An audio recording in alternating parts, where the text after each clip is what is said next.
takeaway from coming to Kigali is that there's really growth with time. I started in the inaugural cohort in 2020, and a lot of us have been through journeys evolving in that time. So being together again has been instructive in showing that we are on a leadership journey, we are making progress, and we're learning a lot. Not just the happy appointments, but we've gone through transitions, some very tough ones, challenging ones.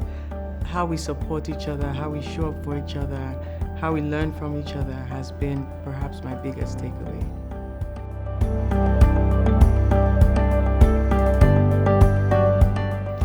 Well, the big thing is asking my why. Why do I do this for Nigeria? My faith plays a big part of it.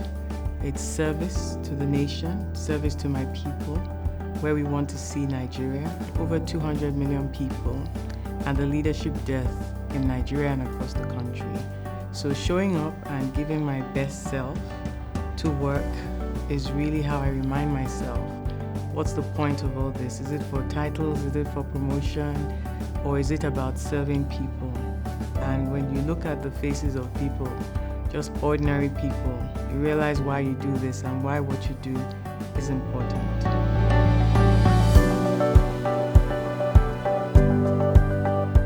The best thing about Amujae is Madam. Giving and giving, she's a gift that keeps giving.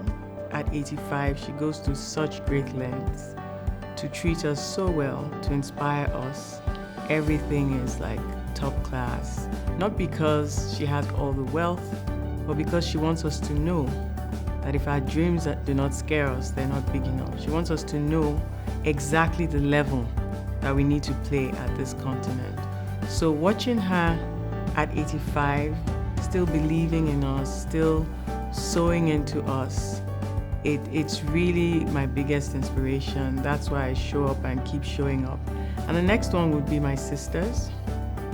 Every single time I come, you hear a story, you exchange, you learn, you see things from different perspectives. We're from different countries, so the context is also simpler, it's leaner.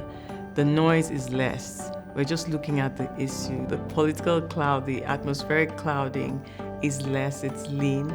It's a safe space to be authentic, to be ourselves. And so that's really special.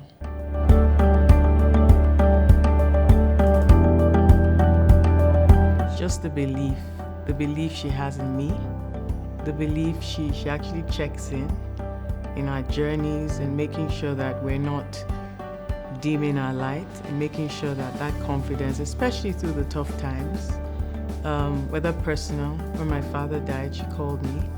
So she's there and she doesn't have to do this.